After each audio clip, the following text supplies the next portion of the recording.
पितृ पक्ष की पौराणिक कथा के अनुसार भोगे और जोगे दो भाई थे। दोनों अलग अलग रहते थे। जोगे धनी था और भोगे निर्धन था। दोनों में परस्पर बड़ा प्रेम था।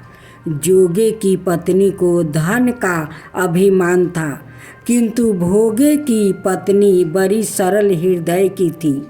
पितृ पक्ष आने पर जोगे की पत्नी ने उसे पितरों का श्राद्ध करने के लिए कहा, तो जोगे इस व्यर्थ का कार्य समझकर टालने की चेष्टा करने लगा, किंतु उसकी पत्नी समझती थी कि यदि ऐसा नहीं करेंगे तो लोग बातें बनाएंगे, फिर उसे अपने महके वालों को दावत पर बुलाने और अपनी शान दिखाने का यह उचित अवसर लगा।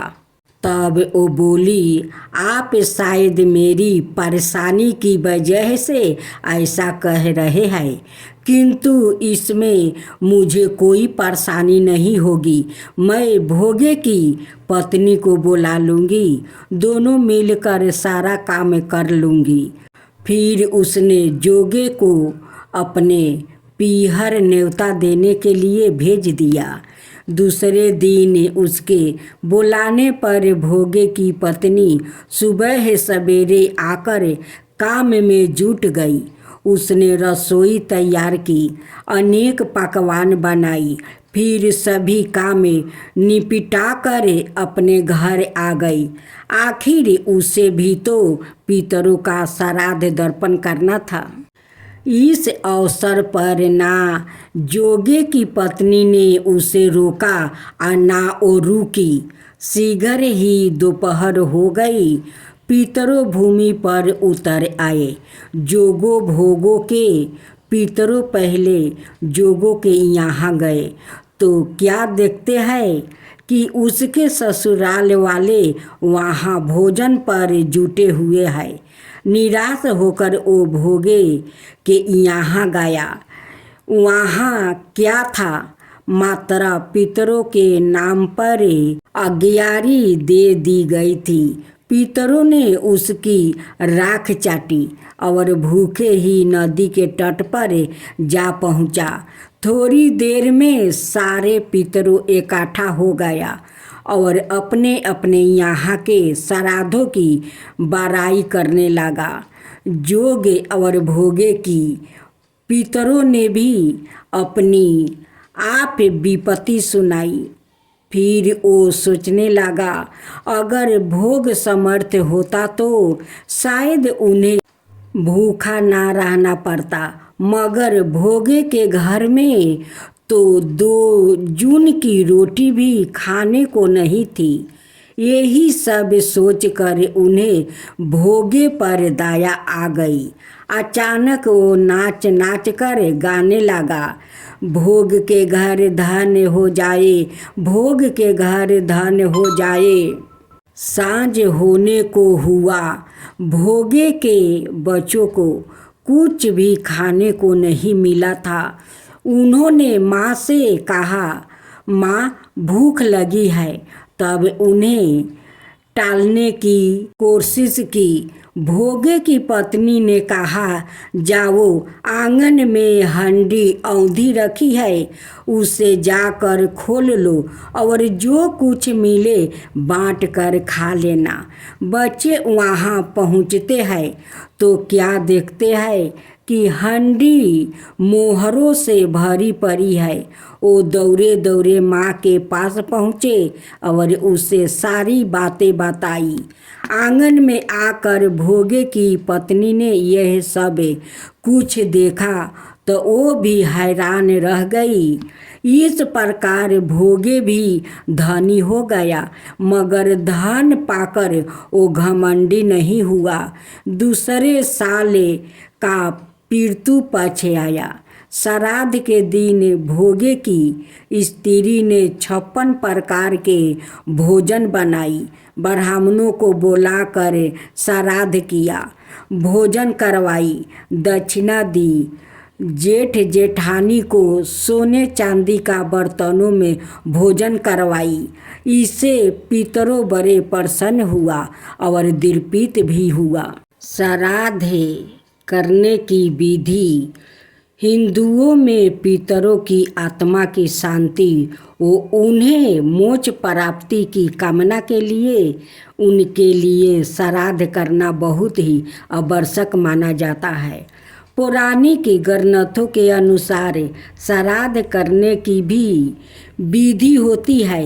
यदि पूरे विधि विधान से श्राद्ध कर्म ना किया जाए तो मानता है कि वो श्राद्ध कर्म निष्फल होता है और पूर्वजों की आत्मा शांति नहीं होती है। शास्त्रों के मुताबिक देव कर्म को सुबह यानी ब्रह्म मुहूर्त में और पितृ कर्म अर्थात श्राद्ध करने का समय दोपहर को मनाया गया है। पितृ पक्ष के 16 दिनों में कृतप काल में श्राद्ध कर्म करना चाहिए। धर्म ग्रंथों के अनुसार संध्या काल का समय राक्षसों के लिए होता है। यह समय सभी कार्यों के लिए माना है।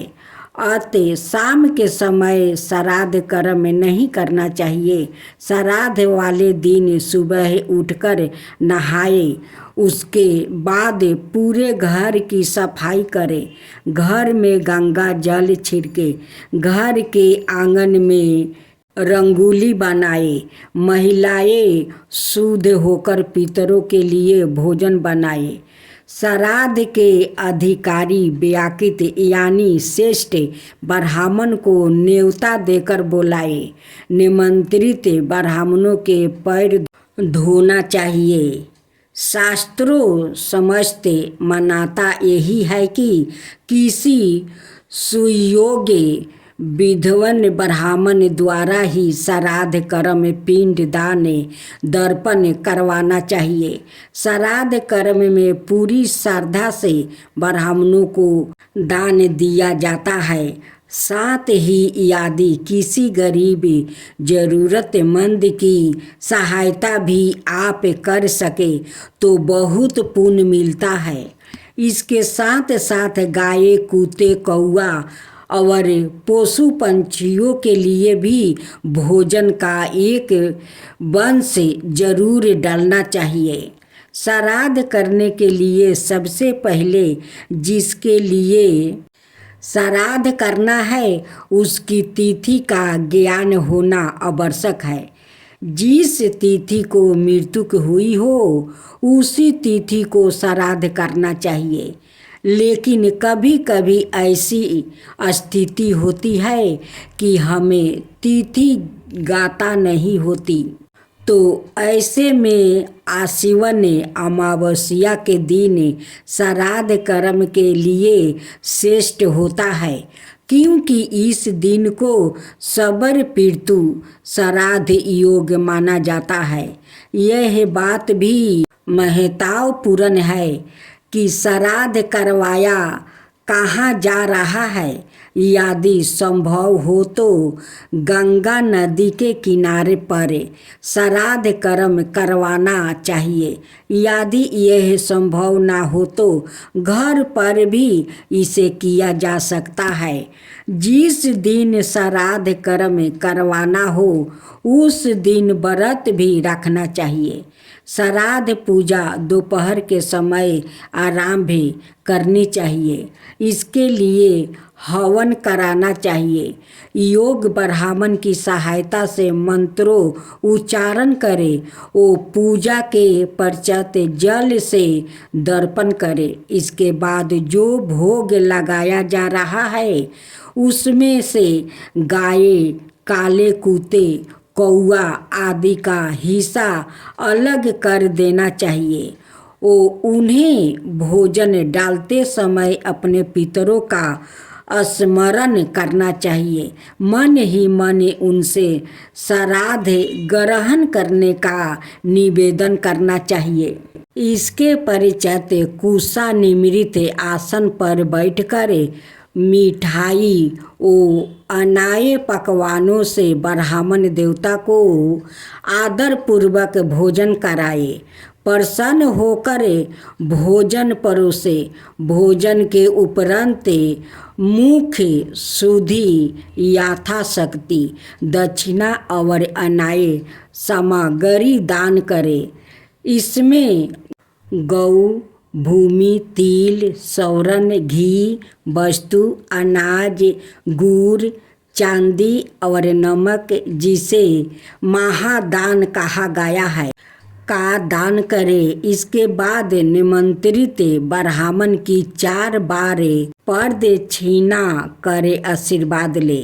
ब्राह्मणों को चाहिए कि आश्वासित वचन और वैदिक पाठ करे और गृहस्थ और पितरों के प्रति शुभ कामनाएं व्यक्त करे।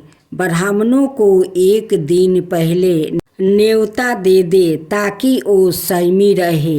ध्यान रहे कि ब्राह्मण को भोजन सोने चांदी, स्टील के बर्तन में या भोजन पात्रा में ही कराए। गलती से भी लोहे या स्टील के बर्तन प्रयोग ना करे। केले के पत्ते, लकड़ी के बर्तन या मिट्टी के बर्तन में भी भोजन करा सकते हैं। श्राद्ध के समय भोजन की प्रशंसा ना करे और ना निंदा करे।